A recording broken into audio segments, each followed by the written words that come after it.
Good afternoon, everybody. Welcome to the Frank and Pam Bearfield Training Center. I'm Captain Keith Sescaliba with the Hoover Police Department, and we're here today to provide you with the latest update in the Carlee Russell investigation.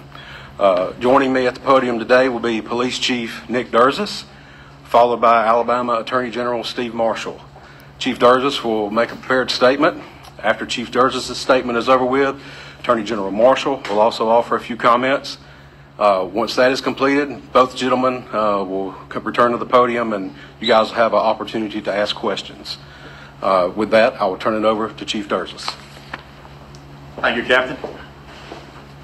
Good afternoon. Earlier today, Hoover Police detectives obtained warrants for the arrest of Carlee Russell through the Hoover Municipal Court for her actions related to faking her kidnapping and subsequently making false statements to detectives as they investigated this case. Her decisions that night created panic and alarm for the citizens of our city and even across the nation as the concern grew that a kidnapper was on the loose using a small child as bait. Numerous law enforcement agencies, both local and federal, began working tirelessly not only to bring Carlee home to her family, a located kidnapper that we know now never existed. Many private citizens volunteered their time and energy into looking for a potential kidnapping victim that we know now was never in any danger. This story opened wounds for families whose loved ones really were victims of kidnappings, some of which even helped organize searches in hopes they could find Carlee's alive so that her family would not experience the pain and suffering that they felt when their loved ones never returned home. As we know, actions can have consequences, and that's why we're here today. This afternoon, Carlee Russell, with the assistance of her attorney, turned herself into the Hoover City Jail, where she was arrested for the following charges: false reporting to law enforcement authorities, Class A misdemeanor, $1,000 bond; falsely reporting an incident, a Class A misdemeanor with a $1,000 bond. Each of these charges carry up to a year in jail and potential fine of $6,000 upon conviction. Ms. Russell was released from jail after posting bond. We initially presented this case to District Attorney Lanice Washington, who agreed to handle prosecution through district court. After consulting with the Circuit Court of Jefferson County Bessemer Division, the case was referred back to municipal court for charging because the only applicable charges were misdemeanors. Judging from the amount of phone calls and emails that we've received from people all over the country, I know many are shocked and appalled that Ms. Russell is only being charged with 2 misdemeanors, despite all the panic and disruption her actions caused. Let me assure you, I too share the same frustration, but existing laws only allow the charges that were filed to be filed. I can tell you that I will be contacting our state legislatures on behalf of law enforcement in Montgomery and asking them to look at this law applied to these facts and urge them to add an enhancement to current legislation when somebody falsely reports kidnapping or another violent crime.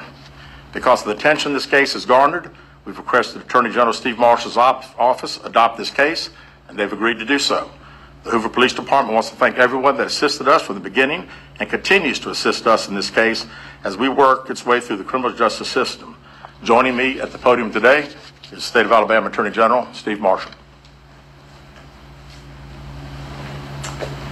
Thank you, Chief. Let me begin by commending Hoover Police Department Chief Durzis for his leadership in this investigation. Obviously, this captured many's attention as a result of not only the allegations themselves, but also the concern about a possible victim in being able to return her home. The work that was done by the Hoover Police Department was monumental in its lift, and the results of that work you are seeing come to fruition today with the charges that have been levied. I also want to commend the many other men and women of both state and federal law enforcement for their work collaboratively with the Hoover Police Department in assisting in this investigation. Chief, I appreciate the opportunity to be able to partner with you in this prosecution. We will dedicate a team to be able to help the city of Hoover in handling these 2 individual charges and look forward to bringing this case to fruition. One thing I would add is that we don't see this as a victimless crime. There are significant hours spent, resources expended as a result of this investigation, and not only that, but the many men and women who are civilians that wore those yellow vests on a hot afternoon and evening looking for someone they thought was abducted, trying to be of assistance. We intend to fully prosecute this case and look forward to working with the Hoover Police Department moving forward. We also would tell you that we will continue to monitor this investigation to determine whether or not there are any additional charges that need to be brought, and we'll evaluate those as the facts are presented. Okay. Thank you. All right, at this time, we'll open the floor to questions. If you'll please raise your hand and identify yourself and your affiliation when I call on you. Thank you. I'm CBS 42. This question for Mr. Attorney General. What is it about this case to the level to where it was a case that you wanted to take on? But we handle cases across the state. We have jurisdiction throughout for both misdemeanors and felonies. And when Chief Durgis asked for our assistance, we were more than happy to be able to assist. Is it common for you all to be involved in misdemeanors like a case like this? It's not uncommon. Right here. Keith Mims, WAGG 610, 100.1 FM, Summit Media. Chief, this question is for you. Yes. What time was Carlee arrested with her attorney, and has she made bail? She has. She was processed in our facility within the past hour. Do you expect any charges to be forthcoming with her parents, or is this just all on Carlee at this point? At this point, and again, I think anything is, all as the Attorney General said, their team will also be searching through our files, and we'll find out what they say. Carol. Carol Robinson with AL.com. Have you, since we spoke last in the press conference, been able to retrace where she was during the 49 hours she was missing, and have you determined if she was with anyone else during that time? We have not found anything out on either one of your two questions. Right here. Valerie Bell, ABC 3340 News. Has there been any decision about a possible civil suit against Carlee and or her family?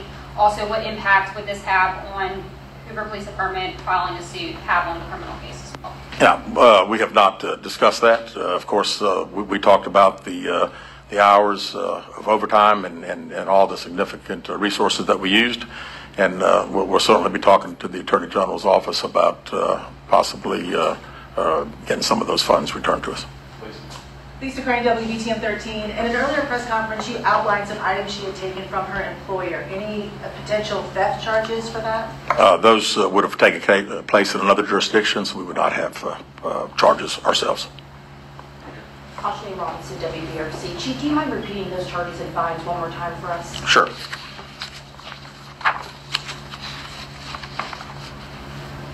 False reporting to law enforcement authorities, Class A misdemeanor with $1,000 bond. Falsely reporting an incident, a Class A misdemeanor with a $1,000 bond. Chief, I know you mentioned this the last time we were together. Just wondering if you have any update on an idea of the cost that the Hoover Police Department expended in those 48, 49 hours Carlee Russell was missing. And one final question, do you at this point have any more information if Carlee Russell acted alone or anyone helped her? Yeah, we have not finished, obviously, the 49 hours. We've been certainly busy since her return, so I still don't have a total on that, and we don't have any idea where Carlee Russell was for 49 hours. Right here. Keith Mims, WAGG 610. Chief, let me ask you this. Going forward, there's been a lot of concern in the community as per young black and brown females being reported missing. Would Hoover and other agencies have the same fervor going forward as they did with the case with Carlee Russell? Absolutely. This, as I said initially, our focus was bringing Carlee home, and she got home. And then our focus has been to find out if there was a kidnapping. We found out there's not. We work every case like all other law enforcement does, so I don't have any concern anywhere that would be an issue. And can I echo what Chief said? I've been in law enforcement for 27 years. Yes, sir. Law enforcement throughout this state. I've never seen anybody interested in the color of your skin in investigating a criminal case. And I expect, regardless of your gender, your race, when that report is filed, that Alabama law enforcement is going to do its job. Valerie.